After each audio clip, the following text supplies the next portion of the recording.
Tony calls. See, I'm back. Let's go. Thug it out.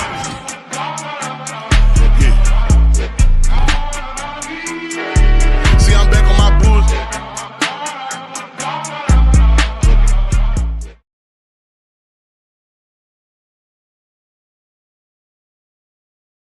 Man, we're finally here. 3 years in the making, we finally here. I didn't even know the major was. Like, man, we ran the city. You know what I mean? We ran the city. No, that's what Right. I mean, I was proud of that. We weren't close to make the city. Nah. By the dean of high school basketball coaches. The dean. I ain't care nothing about Jack, though. Told the young lady, I said, he definitely married up. You're 27, is that correct? So it hurt because I'm human, Yeah, right? rightfully so. But I'm gonna give you more to hate. Just stay tuned. You gonna get your first one tonight. Give me the rock. Right, we're gonna stop and get some chicken. Right. So we laugh about that. You ride with me, gonna get that chicken. Yeah, right. Did you ever heard that story that the scouts were coming Came to see came to see him? and saw Willie Mays. Come on Wednesday to catch me. Team they went to, we don't beat them 4 out of 5 times, so maybe they'll help them out. Thompson is overtaking who? There's no question that Thompson is taking over. They got the best blacks and they got the best whites.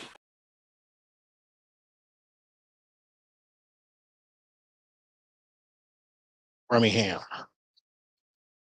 We here. Father's Day. Oh, you know it's around the corner now. That's right. Happy Father's Day. Yeah. I know. Father's Day.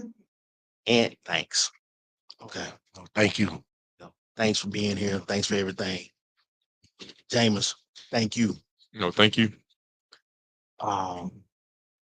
Birmingham, we got the young man, Bessemer's own, superstar, Town legend, Florida State legend, #1 in your class, quarterback. If my memory serves me correctly, the only one to come out of Alabama. Okay. Heisman Trophy winner. First overall draft pick in the 2015 class. Is there anything I'm forgetting? Man of God. Yeah. Anything else I'm forgetting? Antonor Winston, son. Let's take over. Yeah. Dropped it out of high school in baseball. Well, two sport athlete. Yeah, two sport athlete. Else don't forget. I see that suit you got on. Name all the awards. I'll be my grandchildren. Let me hear. National championship? Yeah. National championship winner. Yeah. See, I wanted y'all to come to that.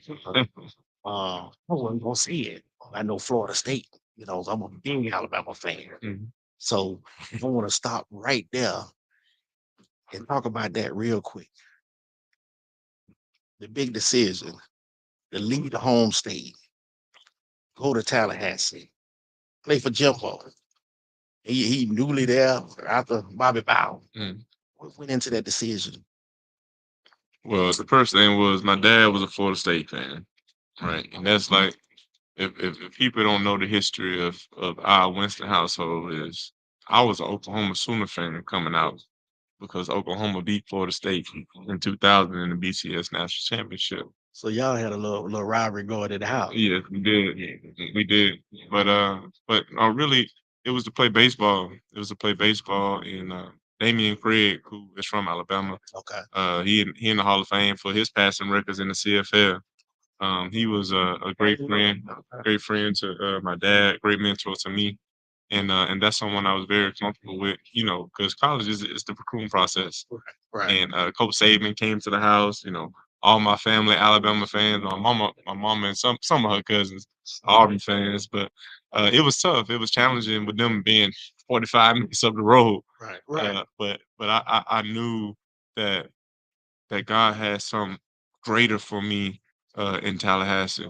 So we had to go and dominate that. I hear you. I Yes, hear sir. you. And I respect it. All of a sudden I began to pull for you. Mhm. Whenever you were playing. I remember the first game was against Pittsburgh. Was that? Yes, sir. Okay. Okay. Let me take you back. First time I heard about you, I went over to my friend's house, and his son had just come home from practice. He said, "Mr. Cooper, we got a new quarterback. New quarterback. That's what you change parks." No. Andy Black. I said, was bad. I said, yeah, where you taking him now? Where you playing? The Inslee or Belfort? Where you going? Me, see, ask him what they call him. That's what they call him. He said, J Boo. I said, no, man. I said, I got an uncle named Jabbo. So you must be Jabbo. He said, no, J Boo. I said, I got to come see y'all play. I'm out there. All slender kid. I think you were wearing number 12. Quarterback, safety. I knew the kid and his family that played quarterback before you got there, the Gilligans. Mhm. I said, man, this kid must be off the chain that, I think the dad might have been coaching or helping with the staff. Coaching, yeah. For him to be that position for the new kid, J Boo. Mhm. And to mention their family, that was Jordan Milton, their family I was over. Okay. Joy hooked me up Little League to how you got from Dad told us on our show earlier, age 4, Westwood Tigers, up to over there at Hoover with the Hoover Bucks. And if you want to mention any coaches or players like and that just left, Right. Well, how I got to Hoover was it was kind of a blessing in disguise. And it really was. I ain't gonna say it was a blessing in disguise. It really was a vision of my father, of him just always wanting the best for me and his family. When we were at Bessemer, I think they we we were getting out of it was a new division well, in Bessemer. Yeah, it was a new division. Okay. At the time, we was playing on Saturdays. Okay. Right. So we want to go in, and I'm gonna jump in the story a little bit. Yeah. Before we went to Hoover, we tried to go to Harrytown Mm. and bring that together because he was going to, going to Pittman. Right. Okay. So by hanging around in Hoover, going to Rush Post camps, right? I know they always started from the little league and take it up to the high school. Right. Everybody be together. So we tried to go to Harrytown. Things didn't work out at Harrytown Youth Park. And me and Chad Gilligan, I was always friends because I had an awesome son, right? And Greg Blackman, Okay. we friends to the day. We talked, and he told us, hey, uh, y'all can come over here. And at the time, you had to have an address, right? Come over there. And nobody else can come. Jameis went over there, and actually, they didn't give him that. They said he got to come over there and compete for the job. Right. He had to come over there and compete. And probably was one of the best decisions that we could have made as a youth because you can't knock nothing from the team that we had at Bessemer Tigers. Right. Best. We're on the best, right? We only lost 2 games in that. What was 102? Yeah, Bessemer probably had off that team 18 players that go off to college. Wow. We had 2 players that made it to the NFL. Okay. Heisman Trophy with So We had 2 national championships. oh yeah, no doubt. Mhm. 2 nationals off that team and now HBCU and there you go. DCS. Okay. There you go. Okay. There you go. Off that team. Mhm. But going to Hoover, and I gotta say, rest in peace, Jordan. That was our food back. Oh my God. Yeah, he brought it. And that team, I could name a lot of players. It was awesome. And James was still friends with some of those. One of my best friends, Tanner Brown. Yeah, Okay. on that team today. Okay. And now I got to give props out to our coaching staff at Bessemer. Like my cousin Derek Webster, Bun Davis, AP Galloway, rest in peace, his godfather, Bobby Chapman. Yeah, man. Coach Bond. Coach Bun, yeah. Hey, we had 17 moms. I think we was the first team that come up with 17 moms 4 team dads. We had our own bus that take us places. We had our own chaplain that pray for us. Oh yeah, that's but like I said, we learned all that because Rush Pros gave me the opportunity to come each summer to bring Jameis to his camp. Wow. Once again, you had to stay over there to go to Hoover camps. So he blessed us to hell there. And I told you, when he gave us that opportunity, I brought it back to them. But how we got to Hoover was we both went to Hurrytown. Things didn't work out. Okay. And we went to Hoover and the rest is history. How I see it is, man, my dad had this vision of me being the best I possibly can be, wherever I was at. And going to Hilltown, we was trying to bring everybody. We was trying to bring Marcus Turner, we was trying to bring Emmett, Miguel, we was trying to bring everybody over there. And they didn't allow them to come over there and play at that park for some odd reason. You know, Hilltown had the Golden Bears and they had the Hilltown Saints. Right. And they were just like in two different parks. They were 2 different parks. And it didn't work out because what we was trying to do, me personally, I wanted to keep everybody always going to high school because like we was going to Justin, McAdore, or Hilltown. Right. And all those 3 places, they're in a 10-mile radius of each other. So we was trying to find ways for all of us to go to the same middle school and all of us go all the way up so we can keep winning these championships. But the influence of Rush Probst, and I don't know my dad's relationship with Rush Probst. I just know that he gave me opportunities to come over there to them camps. Right. My dad had built relationships with people in Hoover, and that's how I ended up over there. And that really was my first leaving home. Leaving my little league spot to leaving Bessemer to go right up the road to play football at Hoover. Was it? I mean, did you have any apprehension, any trepidation when you out there the first day on the field? Like, man, am I good enough? I know I be pulling over. I never questioned that. I never questioned it, but it was a significant moment. We played Bessemer. Okay. We played Bessemer that same year. It's the face of people you. So we was it some noise being talked? It was so much noise. We ain't even need you, J. Bone. We need to know. It's like I ain't playing that. You know, it's like I'm like, oh, come on now, y'all know like What it is? like Coach Ant and J. Boo, like if we were the reason for winning games, we were a huge addition. We were a huge addition. You know, we had some great players, Marcus Turner's, Nigel Keith Middleton. We had Emmett Terry. We had so many great Devon Long Parrish.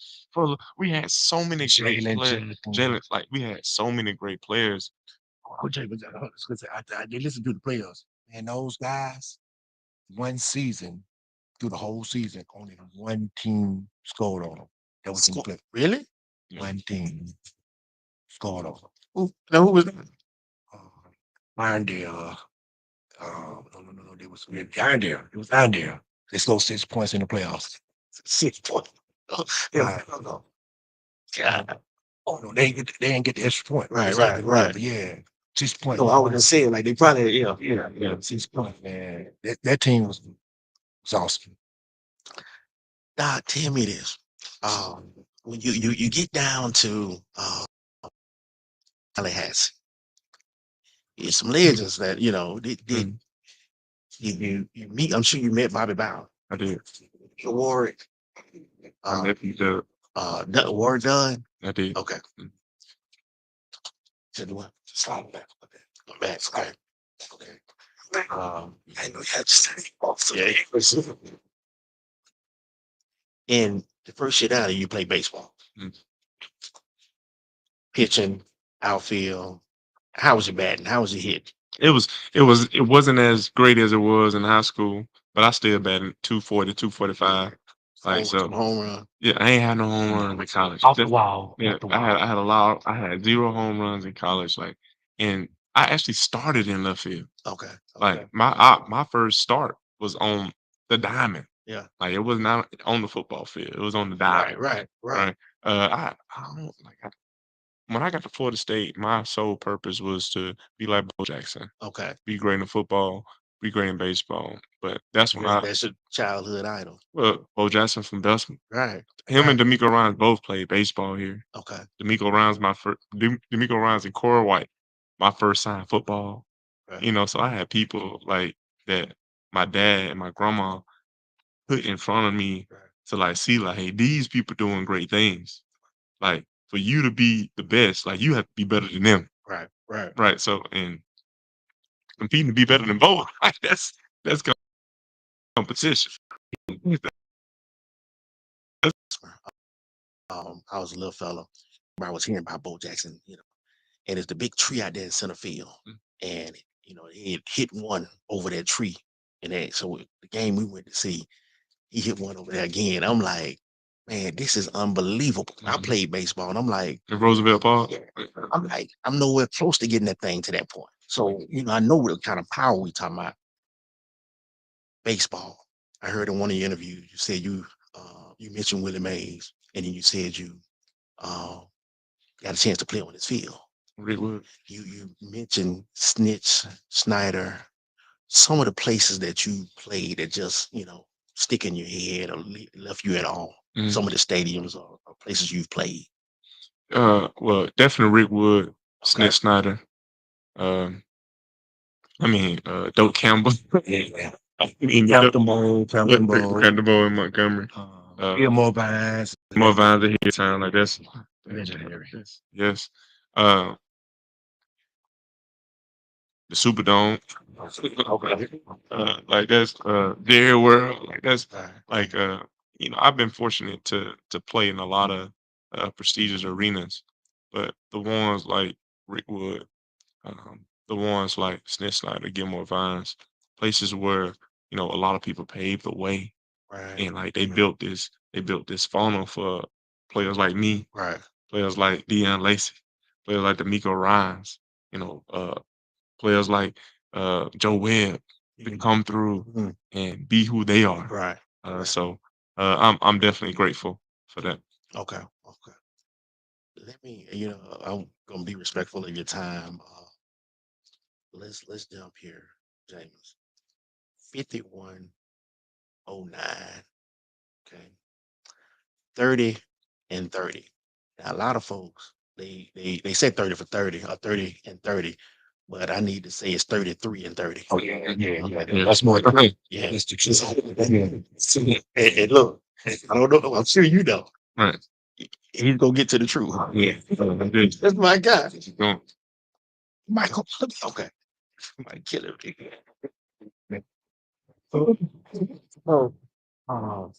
One of your teammates at the time, Chris Godwin, mentioned that over half of those interceptions were not at your fault, not at your blame.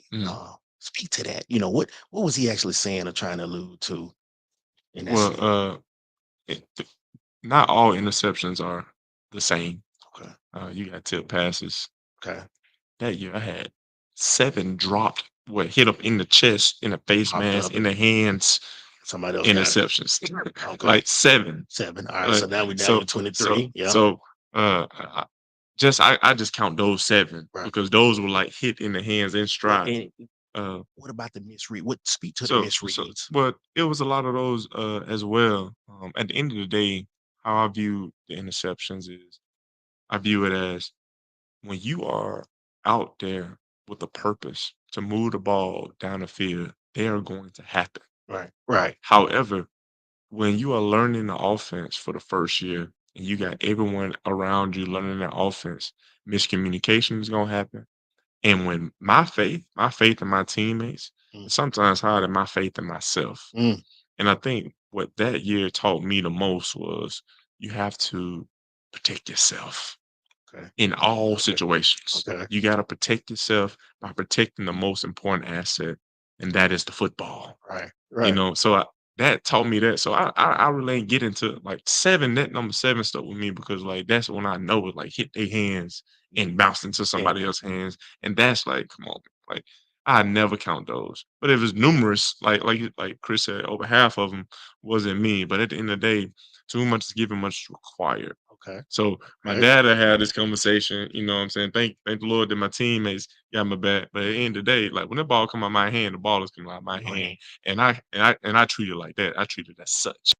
So I try to eliminate every misconception of the 30 for 30 Right. and make them understand like, no, it was 30, 51. 33 for 30. Yeah. That's why I said the misconception right. of the 30 for 30, because that's not true. You know what I'm saying? The misconception that I threw more interceptions than anybody else, because that's not true. But I did throw for 5,100 yards, 33 touchdowns, and the last 4 weeks I had a broke thumb. Mm. Like that's what people don't. And the last 4 weeks I didn't. And it's this, and I didn't have my top receivers in the last 4 weeks. So we breaking records. We setting trends. We setting trends that people aren't speaking about, Right. right? But it's okay. Right. It's okay because I've had some good years in my career, and it ain't over with yet. There you go. It's not done. And that comes from the history part of that we never speak about, right? Right. Like people could call him a dog, man. Jake Boo, man. Just strong, man. Mentally. Right. Right. Smart as Right. well. That's what we got accepted to Stanford. Right. Right. But the history part of it, that when he was young, that we spoke over, right?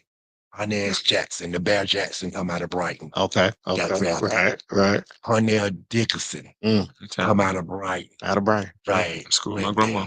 there. Yeah. I learned something from Otis. There's nobody yet that's an athlete work harder than Harriet Tubman. Wow. Nobody. And she a woman and Right. she ain't have a weight room. Wow. Well, she's mental. There you go. There you go. So I go back in history and bring up all those Right. dogs. Right. Right. Right. He might not know about them dogs, but like I said, he fellowship with Purnell now in Right. Tampa. Mhm. And one athlete that I think we forgot, Carlos Dansby.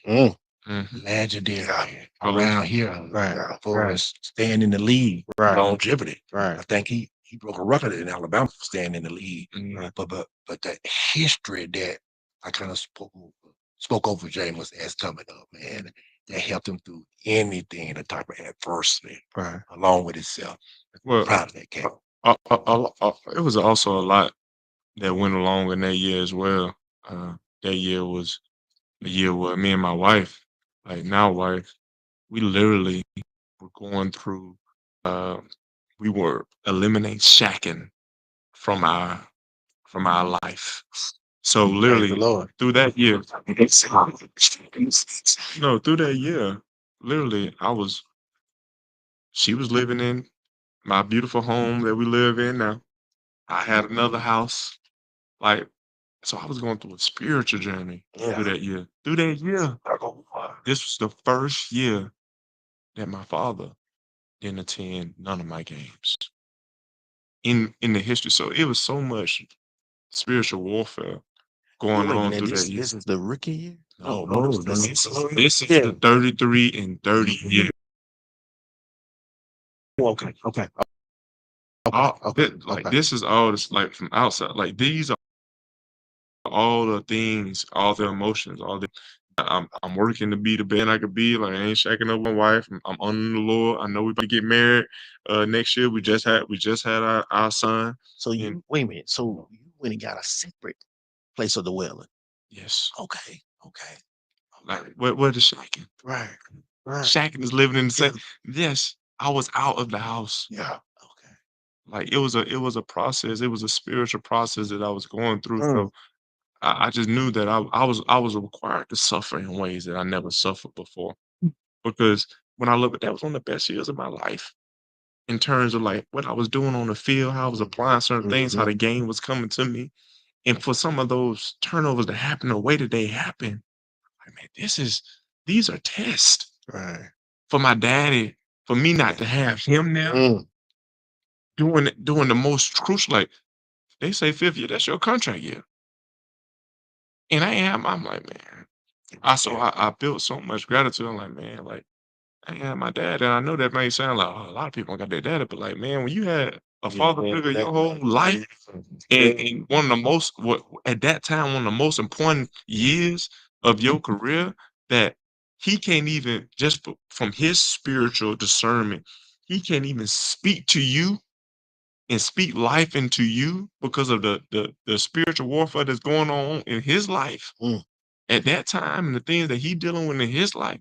Like that year grew me as a man more than anything, and that year grew my foundation of understanding one of my favorite verses, Philippians 4:13. I can do all things through Christ which strengthens me, and understanding that, like Paul was talking about, contentment in the highs and the lows, not just being able to do all things through Christ. All things, literally, highs and the lows. The highs and the lows. So through that year, like a lot of people don't know that, a lot of people don't care, because this is about winning games, it's about, that's it. Right. But my spirituality, my life, my relationship with my father, my gratitude for the people that were around me that poured into me grew so much. My relationship with my wife, like now wife, Right. it developed something that you're seeing now. Yeah. But at the time, all we could see is like, oh man, he did this, he did that. And yeah, it was some highs and it was some lows that year. But in the process, God was molding me for perfection. Yeah. He was molding me for moments like this now to share that. He was molding me for the impact that I will later have on African American quarterbacks now taking over the league and doing the things that they're doing. Also that year, do you know who won the MVP that year? Lamar Jackson. Okay. That was his first MVP. Like he was the only one that had more touchdowns than me. The MVP was the only one that had more passing touchdowns than me that year. So it was a lot of things that were going on. He was coming onto the scene, man. I was dealing with a lot of different things. But I'm grateful for those. If I'll stay there and I know y'all probably won't ask the question why, but you got to ask why. At some point, Dad had been there all his life, Right. and separated himself from his firstborn man child. Wow. Man, what is that? Thank you for asking. Man, what did you do it? Dealing with the death of my mom and trying to understand my discernment. My discernment was so strong, and I couldn't put it together because most people have discernment. People feel like they'll know it all. Okay. And I couldn't focus together. I was doing him more harm with my discernment because I felt like the organization went for him. So I got to separate myself because I'm trying to tell him what God telling me. Wow. Right? Wow. And he trying to make a living for his family. But to know a boy taking care of him. So why you don't want to be a distraction? Oh, I didn't. I separated myself. Right? That hurt me. Right. Never apologized to him because look at the man that he is. Now. Yeah. Yeah. Did I want to? No. Did I have to? Yes. Right. So yeah. A lot of people don't know that. Man, I'm glad you brought that out. That's real. That's deep. That's the real stuff, man. Like, and I think that's why it's important for people to be truthful with where they stand. Like, we all go through stuff. Everybody got their story. Right. But there's always something behind that veil. Yeah. You know what I'm saying? Everything in the dark gonna be revealed in the light. And that was my darkness that year. I was walking through the valley of the shadow of death. Wow. Like literally that year. And it was just so like literally. And I'm just like, my dad had took me to this church in Gaston one year. My Uncle Warren, remember Uncle Warren? Faith Chapel. It was Faith Chapel. Oh my God. Him go to that church. I forgot what it was, but I was 16 years old. When you first spoke there. And my first speaking engagement to the men's it was the men of the church. Oh no, you spoke on Men's Day to the men. Yeah, so I spoke to the men of the church And I forget the Pastor verse. Low. Pastor Low. Oh my God. I forget. Guy like. Guy Guy like. like. So I went to speak to the men and Guy like. My uncle Warren, he's a member there, and my auntie Bernice, they're members there. And I just remember this. What I spoke on. I forget the verse that I spoke on, but the theme was, you know, uh, instead of asking why me, Why not? ask why not me. Mm. And that resonated with me that year. That's when that came to like I could have been like, "Man, wow, why did I do this? Why did this happen to me?" And what he instilled, like, why not? I was built for a time like Such this. as this. I really Fully was. hustler. And Yeah. sometimes we get so focused on like obviously we have to be where our feet are, but we don't see the plans that the Lord has for us in the future. Right. Right. We have to focus on where we at right now. We have to focus on getting better every single day. We have to focus on every single game. We have to focus on the simplicity of life. However, the Lord is still brewing. He's still creating something. He's still baking something in the oven. He's still allowing our vision and the things that we actually desire Right. come into that fruition. Right. So that's what it was that year for me. Speaking of brewing gumbo, Mhm. we go on in New Orleans. Um, Tell me your thoughts, your feelings. You got, and I'm gonna skip all past the year you sat behind Drew, Mm. but that year where you're starting and you got a good second and two, nice pass, out route or whatever, and you look over and the little Tebow comes on the field. Tell me your thoughts. Cause I'm texting your dad and it's killing me because I'm throwing stuff at the TV. Right. As far as he's killing this rhythm, what is it this guy doing? What were you thinking when you look over there and you see him like, come on, he coming?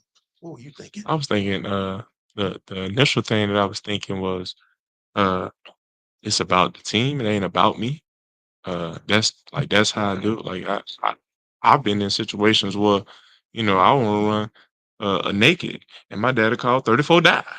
Okay. So I've been in situations where I had to humble what I may want for what the coach is insinuating, right? And I built a great relationship with his name is Taysom. I built a great relationship with him. And it definitely is a rhythm killer. But at Okay. the end of the day, I think I got to see him do the same thing to Drew Brees, Okay. right? So from my perspective, I was like, man, like this is what it is. Whatever is required is what I'm gonna do when it's out there on that football field, despite how I feel about it or how anybody else feel about it. Uh, that's what was required. And me and my dad, my dad, he gonna be honest. You know, he ain't like it. And in that time, I didn't like it. But at the same time, I was confident in taste. I was confident in our design and our intent Right. for the game. I was confident in the play call, and that's just me. That's just me. That's my heart. Okay. You know what I'm saying? Like that's just how I roll. Just know that you had folks back here was not happy. A lot of people share that with me, and I let them know, like, hey man, listen, you're not in my position, right? And even though you might require this is what I require. This is the livelihood that I'm living in. And I'm grateful that y'all got my back like that. Right. But at the end of the day, man, we be in a journey, like we are in the trenches together Right. with each other. Okay. Like we are family. So we have whatever goes on that field, it goes. And y'all know that brotherhood that y'all had with y'all teammates and stuff. Like so whatever happened, if coach called this or that, that's what kind of what led to the last play of my career, which was a touchdown in New Orleans. Like, man, when you got brothers that you believe in, right, you gonna cater to those brothers Right. Right. because you got training camp, you got times the hard times, you got hard losses that you have hard wins that you encounter with these people, and that's the reason for the fight. One of my favorite leaders that I've been around, Telvin Smith, he always just say this: love is the reason for the fight. Mm. Love is the reason for the fight, and I love all my teammates, and that's why I fight. Over So no, but so if I get pulled out, at this time, and I love my teammate. Go in there, come on, go in and run team over. I love that play, right? Because a lot of people don't know his sophisticated in the red zone is one of the best in the Oh yeah, league, yeah, right? Yeah. yeah. One of the best in the league, right? 20 to 1 on interception. Oh, Yeah. yeah. And I mean, no, one of the best for a sample period of passes. Right, in the red zone. But Yeah. now you want to put him in and take a knee.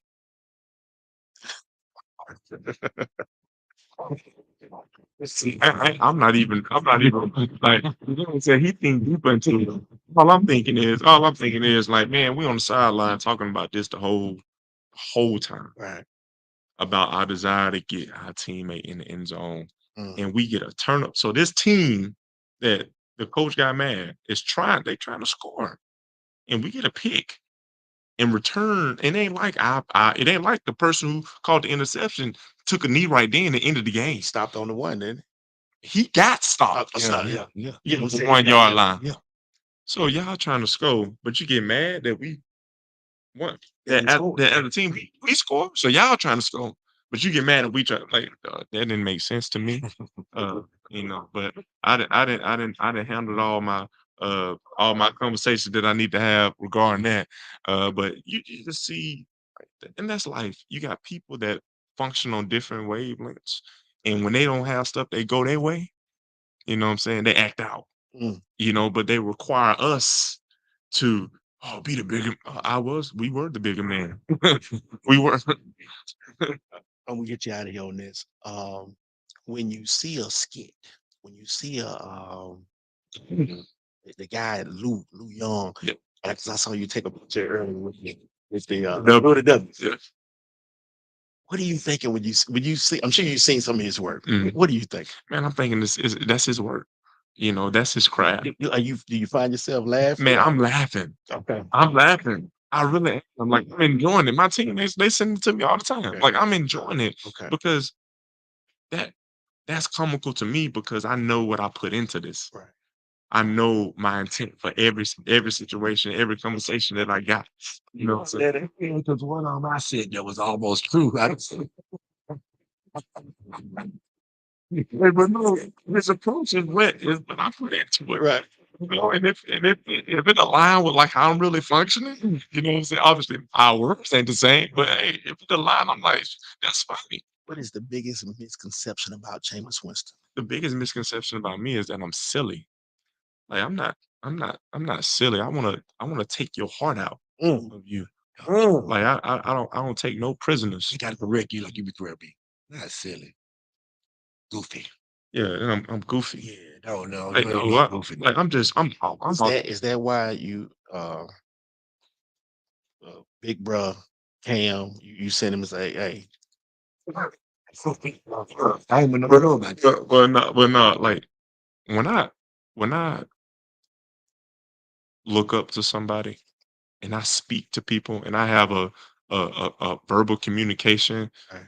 with you, if somebody ask something or say something sideways about you, I'm not gonna sit there and agree with something, especially when I know somebody. Yeah. You know what I'm saying? So if I support somebody, I support them. That's like I love, like when I love, I love. Right. You know what I'm saying? So I don't even play around like that with other people names in my mouth.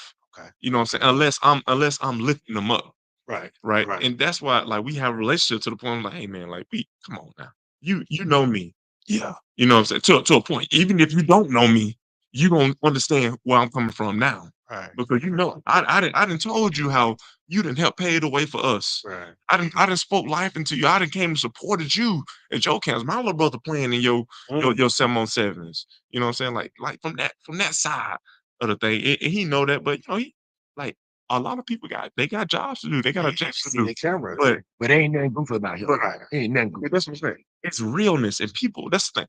People don't respect realness. And when they see somebody real, they try to question it because they not real. Some people, they get kindness for weakness too. When you speak a certain way, always uplifting folks, you always speaking into people's lives. Some people don't respect enough that you for weakness. what you're saying, man, I was personality.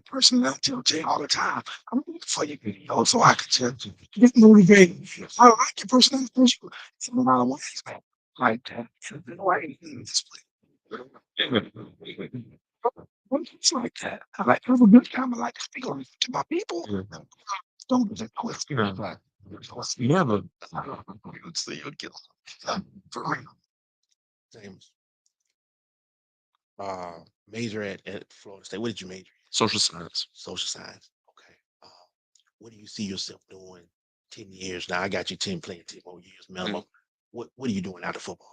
Yeah, after football, man, I will be inspiring and leading either a organization, a football organization, an NFL football organization. I will be impacting the youth and serving my community, and I will be helping people to be the best version of themselves. Like those are things that I'm certain that I will be doing after my football career is over. Just because I know it's in my DNA. I know I was raised by one of the best coaches that the world has to offer, and I know that a lot of people believe that. Well, how can your daddy be your best coach? Well, because I'm who I am. You know, I've accomplished what I accomplished, but without this man sitting right here to my right, I'm not. I'm not where I am, you know, without the grace of God and God's hand on him guiding me. I'm not who I am. So I think a lot of people they're not comfortable with people combining to their roots. They want you to get wealthy and go away and like, "Hey, come on, grab my hand, be led by me. Let me point to you." Hey, listen, I'm not. I believe that a lot of people are there for a specific reason, but no one can tell me, "Hey, man, I'm gonna help you be this," when they ain't dedicated 30 years of life into me. Absolutely. You know what I'm saying? So I have someone that I know that's gonna continue to push me as long as he living on this earth, man. And I know that it is my calling to lead, inspire, whether it's an organization, an NFL organization, whether it's or I know it's gonna be this community, the youth. I know it's gonna be that, you know. But what I aspire to be a GM. I aspire to be continue to be a man of increase, and I aspire to just help people be the best version of themselves. Okay.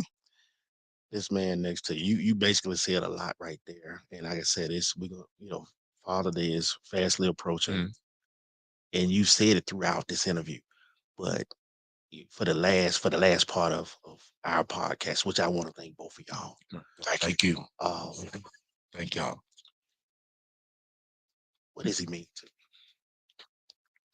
And it is there are no words that I can verbalize to classify what my father means to me, but his values, his integrity, his dedication to my development as a man, as an athlete, uh, they've been incredible.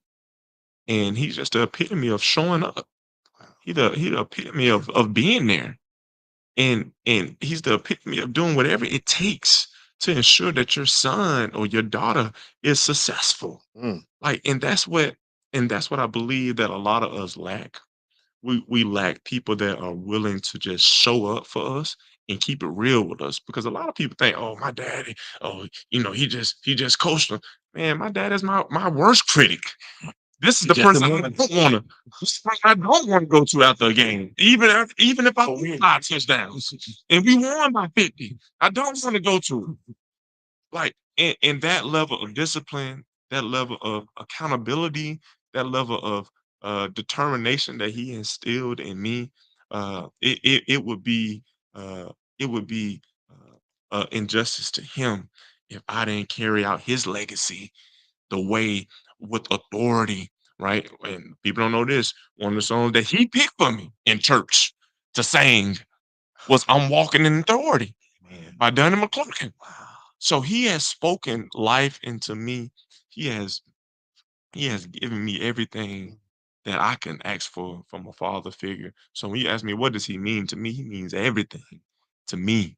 He means the world to me. Like I have a earthly father that is continuing to uplift me, that is walking in authority, that is doing everything that he was designed to do. And I'm just grateful that I get to carry on his last name, his legacy, and just do things that he might have even wanted to do or accomplish in his lifetime. Wow. Right? That's big. And what hearing that, you need attention, man. Because I had one getting ready, you know. I'm trying to say strong, not only for the compliment, but I see him carry out with his kids the same way.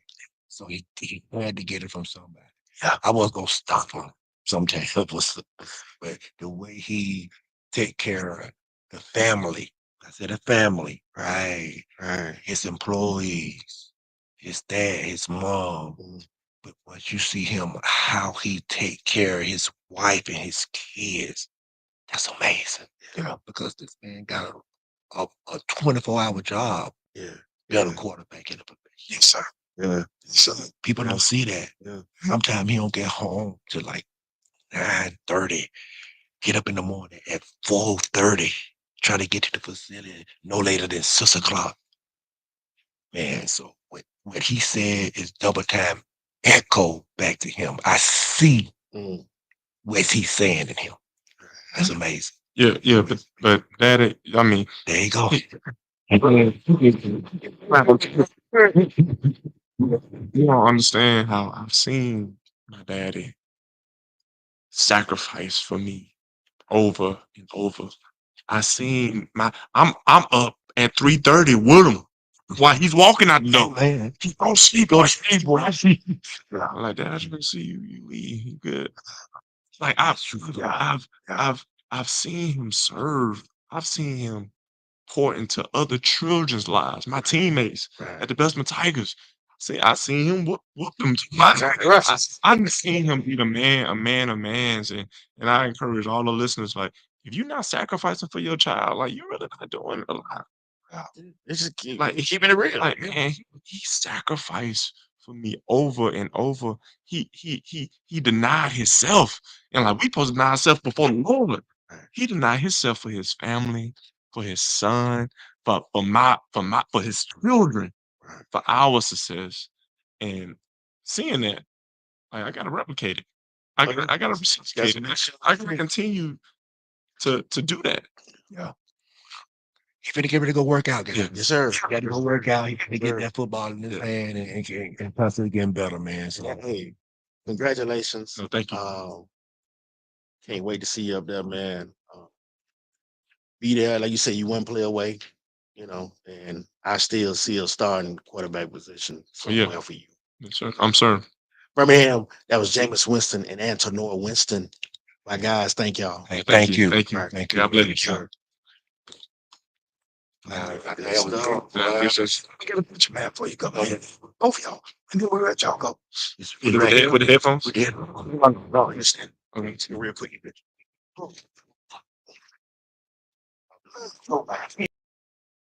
Man, we're finally here. 3 years in the making, we finally here. I didn't even know the major was. Like, man, we ran the city. You know what I mean? We ran the city. No, that's unfair. Right. I mean, I was proud of that. We weren't close to make city. Nah. By the dean of high school basketball coaches. The dean. I ain't care nothing about Jack, though. Told the young lady, I said, he definitely married up. You're 27, is that correct? So it hurt because I'm human, Yeah. right? Rightfully so. But I'm going to give you more to hate. Just stay tuned. You gonna get your first one tonight. Give me the rock. Right, we're gonna stop and get some chicken. Right. So we laugh about that. You ride with me, gonna get that chicken. Yeah. Did you ever heard that story that the scouts were coming? Came to see him. And saw Willie Mays. They'll come on Wednesday to catch me. team they went to, you know, we don't beat them 4 out of 5 times. So, you know, maybe they'll help them out. Thompson is overtaking who? There's no question that Thompson is taking over. They got the best blacks and they got the best whites.